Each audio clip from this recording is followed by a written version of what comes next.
How are we all doing? I hope everyone's keeping well out there. So today I thought I'd do something a little bit different, and we'd have a look at this Black & Decker powered screwdriver. Now I bought this the other week at a car boot sale.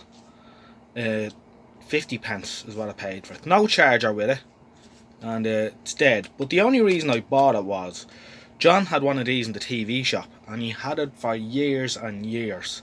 And it got an awful lot of use, and it never broke down or gave him any hassle at all.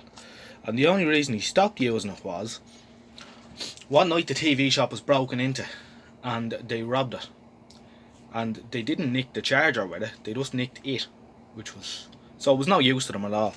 So I thought we'd have a quick look at it, see if we could get it going again, check out the batteries and that in it, and if I can, I'll use this. If I can get it working, I can just charge it up with the bench power supply now and again, because they're very handy thing. So I'll go ahead and strip it down anyway, and we can have a look at it. So John had one of these he'd one before this as well. It was an all black plastic one that eventually wore out after 10 years. But they were real handy for, you know, with the flat screen TVs, they had a million screws in the back of them.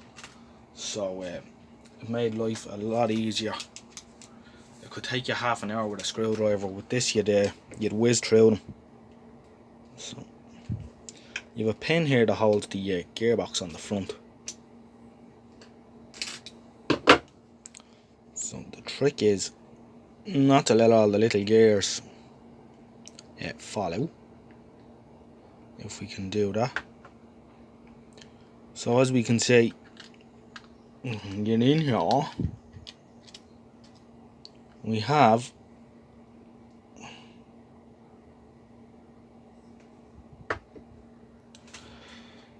a double.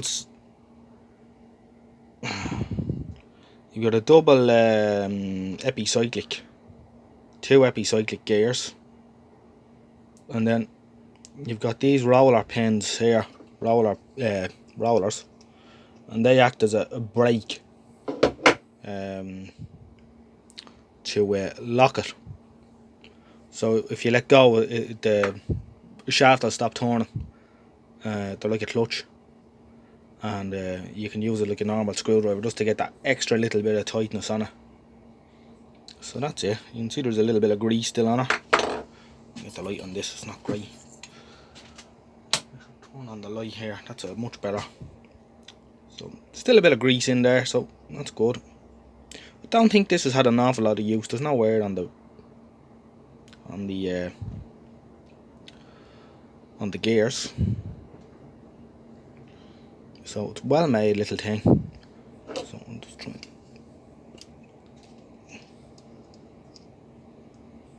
to push that back inside for now.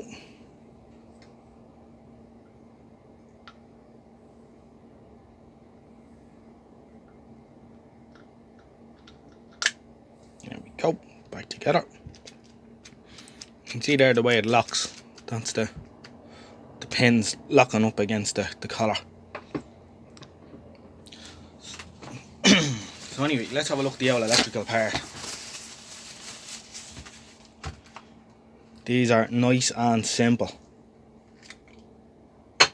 So you've got 2 NiCad batteries. I think they're sub-C NiCads.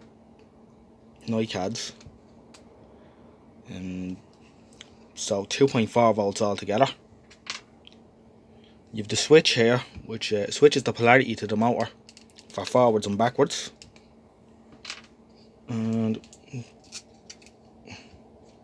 let's see if we can get all this out.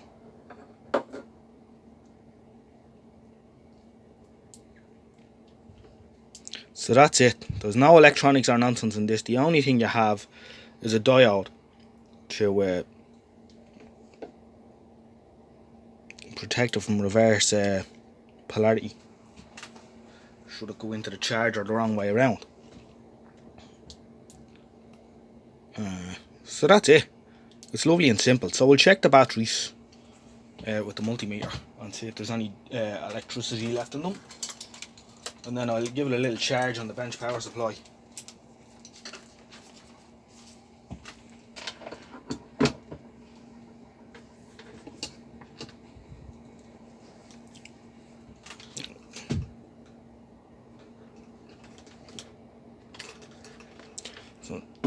if I can get this working, it'll be real handy for me here in the workshop.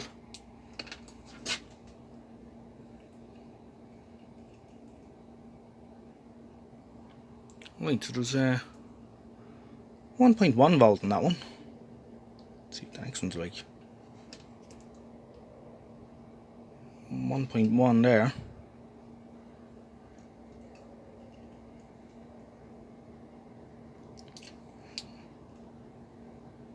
So 2.1 volts.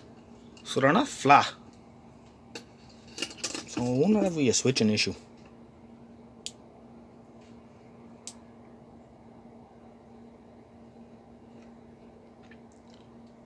Let's pull that off, and I'll get the power supply onto the motor and see is the motor turning. Hopefully the motor isn't burned out now, because that'd be a bit sad.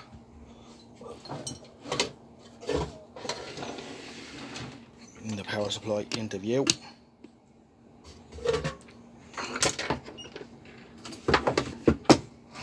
Nice ammeter here as well.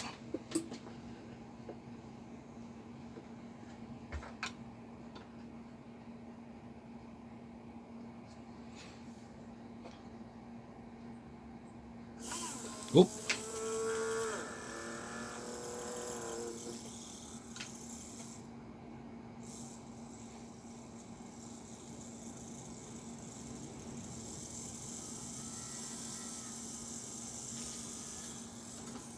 Motor feels a bit lumpy. I don't think it should be drawing an amp either. Just ticking over there.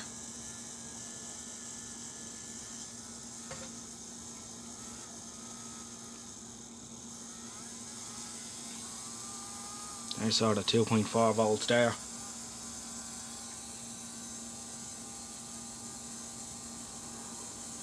That seems a little bit high.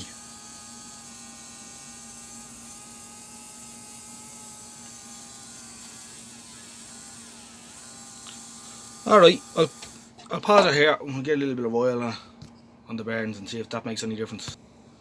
Okay, so I'll put a little spot on the two bearings. It seems to be running a little bit smoother, but I think about an amp is obviously what it must draw, because there's loads of meat left on the carbons and it's not arcing, so it's obviously just takes a good chunk of current.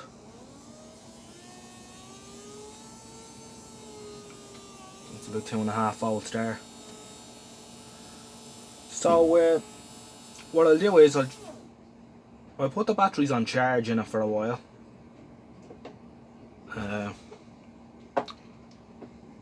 Set it up for about a couple of 100 milliamp,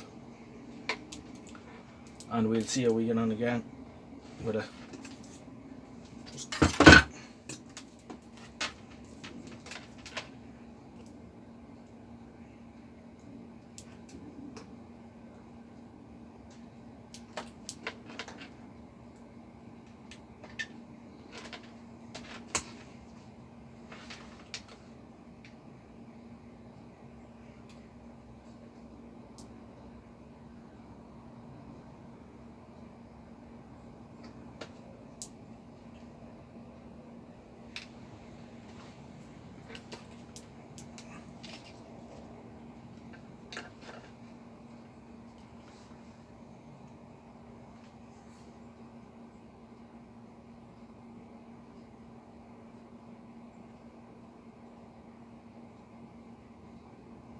So it's at 300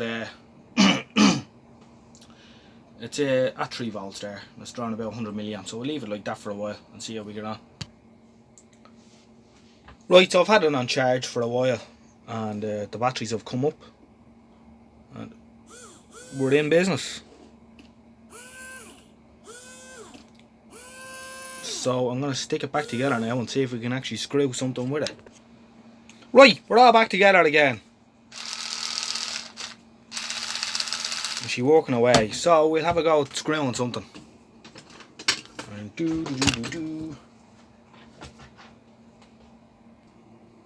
Right, so I have a screw here, and see if we can stick it into the leg of the bench here.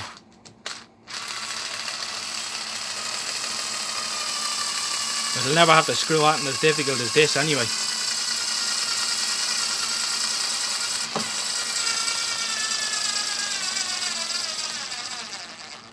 Nearly. Probably wants to be charged up another bit. Anyway, some torque in it, and it'll be real handy for me. Right, good luck for now.